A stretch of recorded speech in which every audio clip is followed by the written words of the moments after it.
Hello everyone. Last video में हमने देखा था electric field due to a dipole at axial position, उसकी अक्षीय स्थिति पर कितना विद्युत क्षेत्र होता है, राइट, एक्सियल पोजीशन पर। आज हमारा टॉपिक है electric field due to the same dipole at the equatorial position. Equatorial बोले तो मैं उस दिन बोल चुका था, इक्वेटोरियल सेंटर के परपेंडिकुलर होती है इस साइड के लिए, राइट। तो सपोज हमको इसी को एक और नाम भी बोलते हैं, इसको हम बोलते हैं side on position. Side on, दोनों साइड, यहाँ भी हो सकता है पॉइंट, पॉइंट यहाँ भी हो सकता है।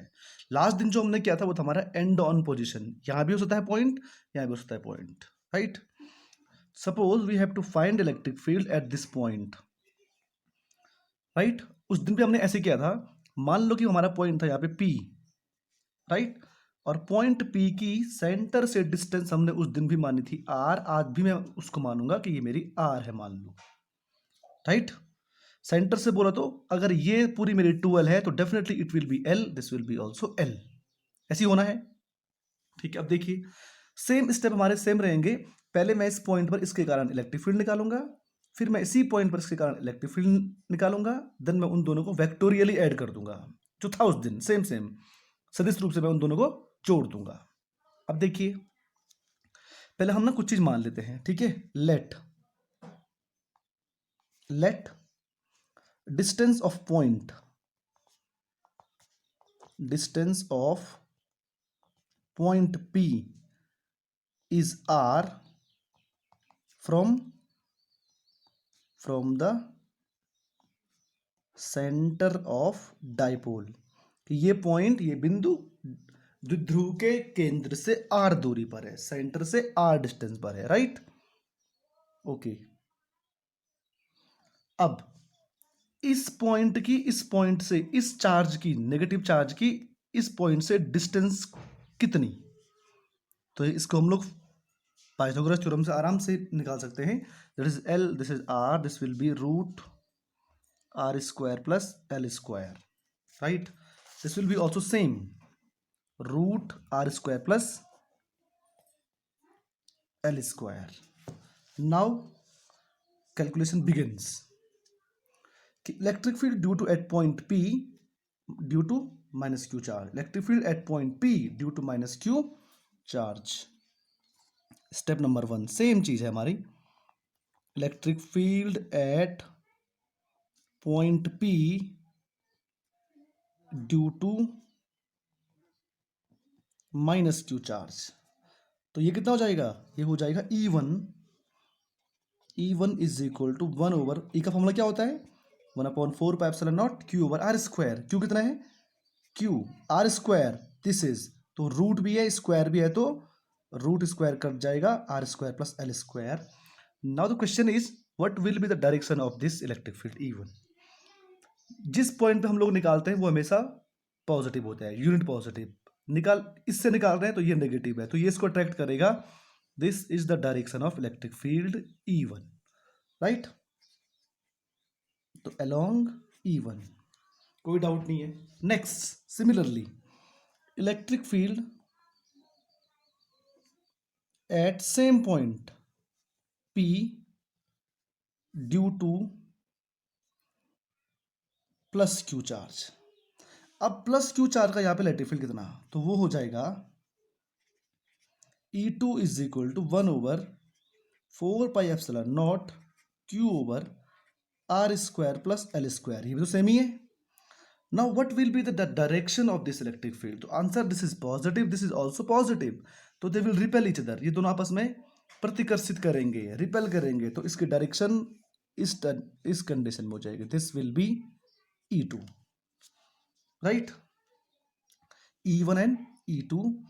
तो इसको मैं यहां लिख दूंगा along E2।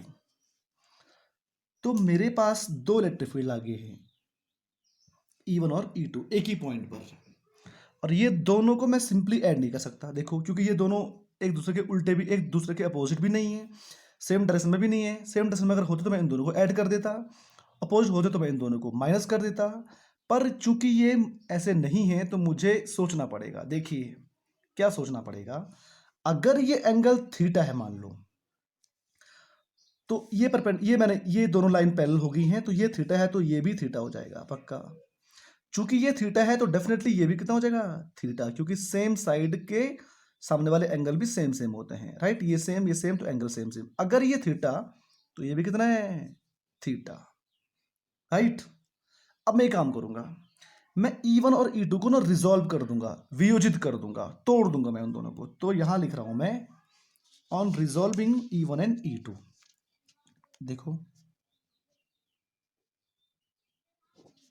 On resolving E1 and E2 into components. तो देखिए किस तरीके से हम लोग इन दोनों को रिजॉल्व करते हैं। E1 को अगर मैं रिजॉल्व करूंगा तो E1 यहां आ रहा है, एक कंपोनेंट तो यहां जाएगा, एक कंपोनेंट नीचे आ जाएगा, क्योंकि ये तो बीच में होना चाहिए ना। एक कंपोनेंट इस साइड गया और एक कंपोनेंट नीचे आया। अब ये आपको बोलना है कौन सा कहाँ गया। तो ऑब्वियसली जहां थीटा होगा वहां कौन हो गया कॉस, E1 कॉस थीटा। ये कौन हो जाएगा E1 साइन थीटा। कोई दिक्कत नहीं होगी। अब E2 को मैं रिजॉल्व करता हूं, तो E2 को रिजॉल्व करता हूं तो एक तो यही आएगा और एक वर्टिकली अप चले जाएगा इस कंडीशन में। अब जहां थीटा वहां कौन सा हो जाएगा E2 कॉस थीटा। ये कौन सा हो जाएगा E2 sine theta. I hope you gas understand. अब देखिए अब क्या करना है, इन दोनों को रिजॉल्व करने से मेरा एक काम हो गया। देखो इस पॉइंट पर इलेक्ट्रिक फील्ड, ये वर्टिकल वाले दोनों तो कैंसिल हो गए मेरे, क्योंकि E1 E2 दोनों सेम सेम है। देखिए E1 E2 सेम सेम है और साइन थीटा भी सेम सेम है, तो यानी कि ये दोनों तो क्या हो गए कैंसिल हो गए भाई अपने। अब अपने पास क्या बच गया, E1 कॉस यहाँ बच गया और E2 कॉस भी यही बच गया, राइट। अब मेरा काम आसान हो गया। देखिए तो रिजॉल्व करने से मैं यहाँ पे एक चीज लिख रहा हूं, क्या हो गया vertical component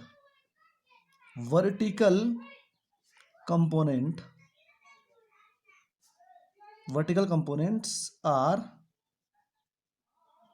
cancelled out. So electric field, therefore net electric field E is equal to क्या हो जाएगा E1 cos theta E2 cos theta, तो it will be 2E cos theta। अब ये बात पहले हो चुकी है, अब मैंने 2 क्यों किया, क्योंकि मेरे पे दो अलग अलग चार्जेस थे तो मैंने 2 कर दिया। कल मेरे पास एक ही रिंग थी तो मैंने रिंग के केस में 2 नहीं किया, खाली एक ही किया था, क्योंकि एक था वो। अभी कितने दो चार्ज हैं, 2 चार्जेस हैं, ठीक है भाई। तो इज इक्वल टू अपना हो जाएगा 2 ई कितना है तो कोई भी वैल्यू रख दो, दोनों सेम ही है, 1/4πε0 Q over R square plus L square. अब ये कॉस थीटा आ गया, कॉस थीटा की वैल्यू मैं ट्रायंगल से निकाल दूंगा। तो ट्रायंगल क्या बोल रहा है, बेस ओवर हाइपोटेन्यूस होता है भाई, तो एल ओवर ये हो जाएगा हमारा एल ओवर, ट्रायंगल क्या बोलता है बेस ओवर हाइपोटेनियस, तो L over root R square plus L square. कोई दिक्कत वाली बात भाई नहीं है। सो देखिए E is equal to 1/4πε0 2QL upon में R square plus L square to the power 3/2। 3/2 क्यों भाई, ये पूरा मेरा एक है, मान लो कि ये x है, मल्टीप्लाइड बाई ये रूट है, तो root x by x power 1/2 भाई, तो कितना हो जाएगा x पावर 3/2। कोई दिक्कत नहीं है भाई। तो E इज इक्वल अपने को मिल गया 1/4πε0 P, dipole moment 2QL is equal to P होता है, और ये हो गया R square plus L square to the power 3/2। तो भाई जनरल सा फॉर्मूला तो अपना ये है, जनरल जो होता है। अगर आपको याद होगा तो स्पेशल केस लगाना है एक। तो स्पेशल केस देखिए क्या है कि हमको पता है डायपोल की लेंथ बहुत छोटी होती है। अब डायपोल की लेंथ अगर बहुत छोटी हो गई तो उस केस में क्या हो जाएगा, अगर डायपोल की लेंथ बहुत छोटी हो जाएगी, अब देखिए डायपोल की लेंथ अगर बहुत छोटी हो जाएगी यानी कि R is very very greater than L, तो एल कैन बी नेग्लेक्टेड। कर दिया भाई आपने, नेग्लेक्ट कर दिया, तो एल को हमने यहां से जीरो कर देना है। तो देखो क्या आएगा, E is equal to 1/4πε0 P over L zero हो गया R square to the power 3/2, 2 से 2 कैंसिल हो गया, तो ये कितना आ गया R cube this is our general formula, main formula, क्योंकि हमको पता है डायपोल की लेंथ छोटी होती है। अब एक चीज आपसे पूछनी है कि इलेक्ट्रिक फील्ड की डायरेक्शन कहाँ होगी, यहाँ पे देखिए। इलेक्ट्रिक फील्ड तो हमारे कैंसिल हो गई, एक इलेक्ट्रिक फील्ड ऊपर गया था, E2 एक कहाँ था, नीचे आया था, ये तो हमारे कैंसिल हो गए तोड़ने के बाद। अब कहाँ नेट कहाँ आया, इस साइड के लिए, तो नेट इलेक्ट्रिक फील्ड कहाँ होगा, इस डायरेक्शन में। डायपोल मूवमेंट कहाँ है, डायपोल का डायपोल मूवमेंट कहाँ है, इस डायरेक्शन में, -2 प्लस। तो इस कंडीशन में, इक्वेटोरियल कंडीशन में, इलेक्ट्रिक फील्ड और डायपोल मूवमेंट के बीच में एंगल बनता है भाई कितने का, 180 का।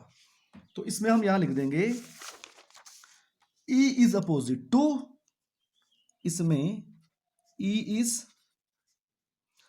Opposite to P।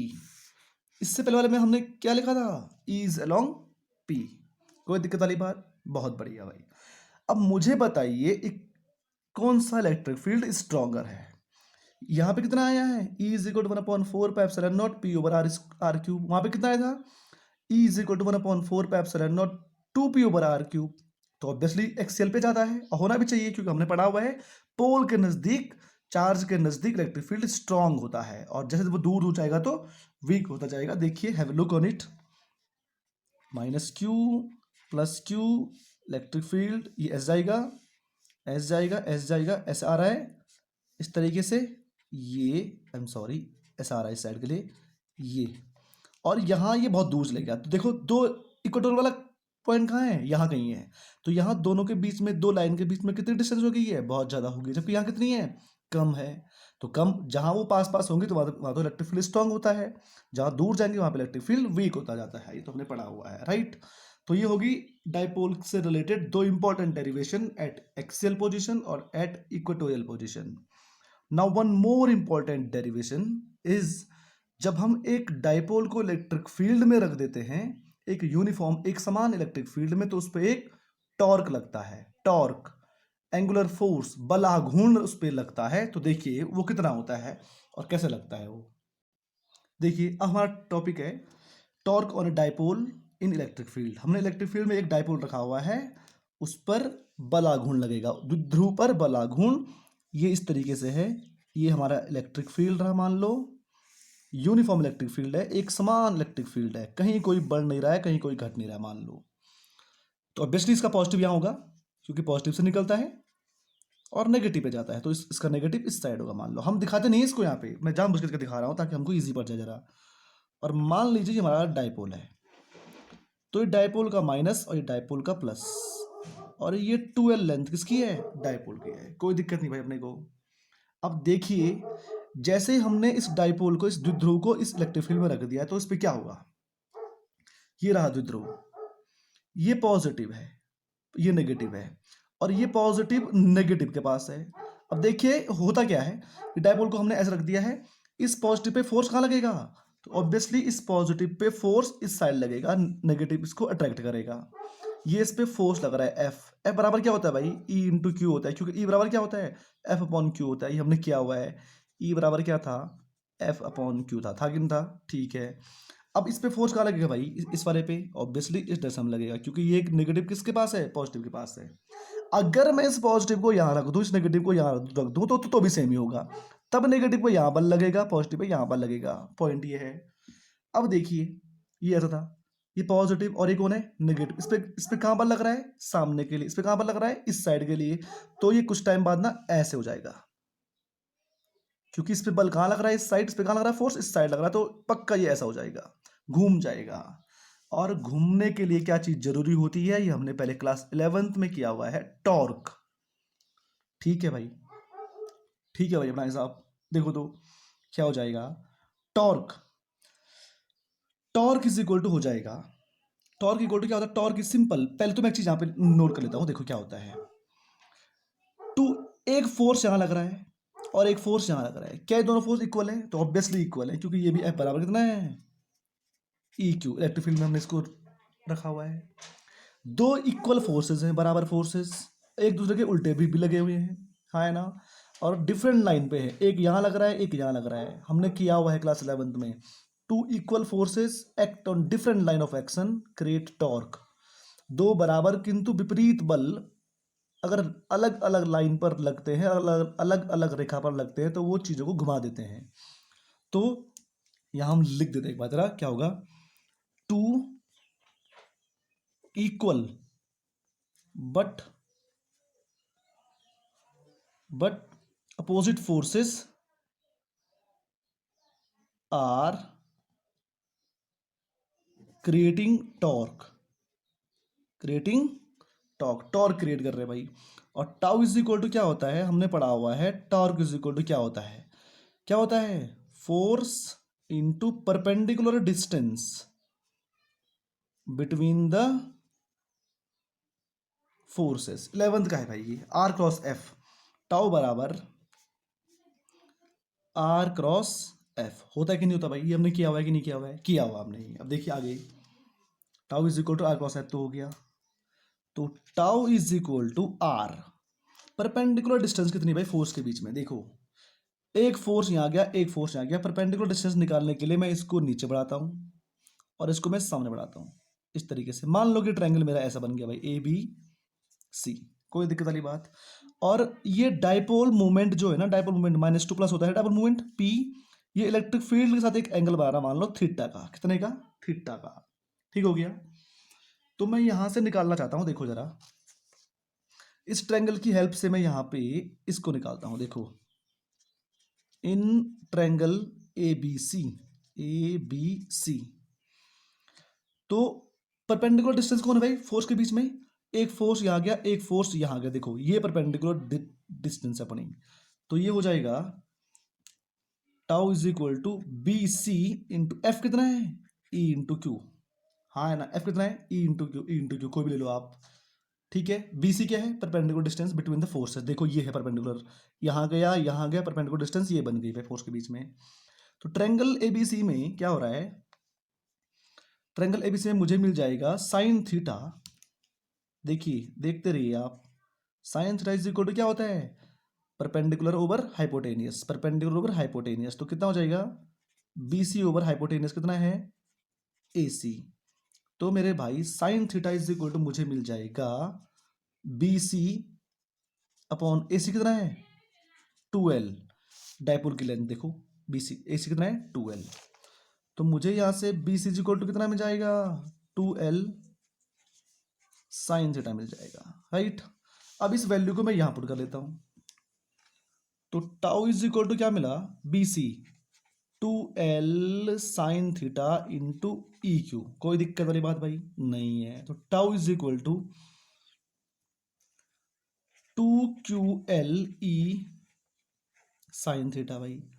Tau is equal 2QL को हम लोग पी बोलते हैं भाई, dipole movement, E sine theta भाई।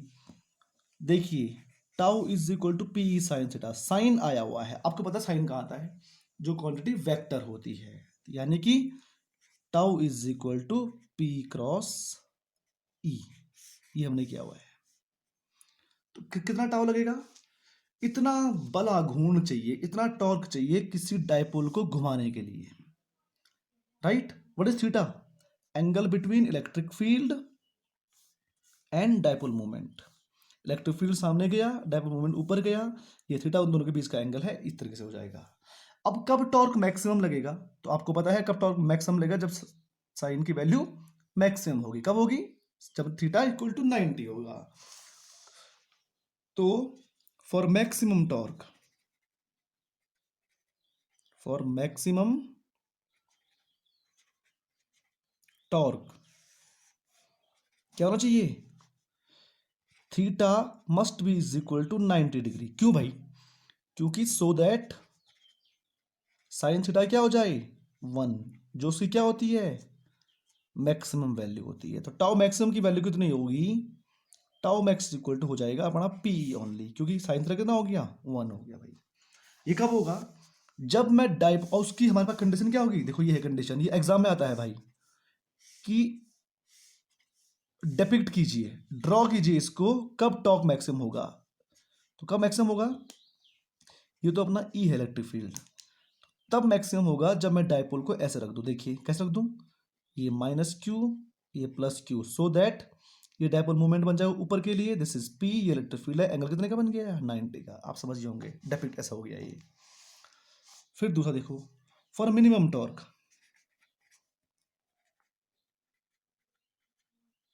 फॉर मिनिमम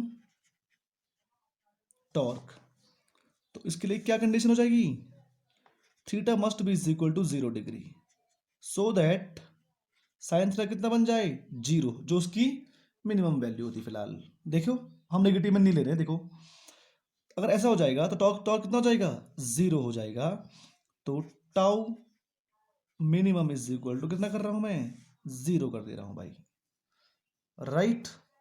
तो क्या मिल गया अपने को, इसकी हमारे पास, इसको हम डिपिक्ट कैसे करने वाले हैं, this is the electric field, draw कैसे करने वाले हैं, इस तरीके से। देखो ये रहा इलेक्ट्रिक फील्ड, तो डायपोल को हम इस बार ऐसे रख देंगे, देखिए this is minus Q, this is plus Q, this is electric field E. तो ये डायरेक्शन भी किसकी है, डायपोल मूवमेंट की, कहाँ होता है, माइनस से प्लस, और ये कौन है, इलेक्ट्रिक फील्ड। तो इस कंडीशन में टॉर्क कितना लगेगा, ये मिनिमम टाउ कंडीशन है, मिनिमम टाउ कंडीशन, और ये अपनी क्या है, मैक्सिमम टाउ कंडीशन है अपनी, maximum tau condition. I hope you guys understand. देखो आज हमने क्या किया, पहले केस में हमने किया था electric field due to a dipole at equatorial, निरक्षीय स्थिति पर द्विध्रुव के कारण विद्युत क्षेत्र। अब हमने क्या किया, अगर हम एक डायपोल को इलेक्ट्रिक फील्ड में रख दें तो क्या होगा, डायपोल घूम जाएगा, यानी कि उस पर एक टॉर्क लगेगा। अब कितना टॉर्क लगेगा वो हमने फाइंड कर लिया है, पी साइन थीटा टॉर्क लगेगा भाई, where P is dipole moment, E is electric field भाई। ठीक है भाई, ठीक है, थैंक यू। नेक्स्ट वीडियो में हम लोग देखेंगे डायपोल को अगर हम किसी इलेक्ट्रिक फील्ड में रख दें तो उसके पास एक एनर्जी बन जाती है, एनर्जी आ जाती है उसके पास अपने आप ही। ये भी इंपॉर्टेंट टॉपिक है, नेक्स्ट वीडियो में वी विल सी दैट।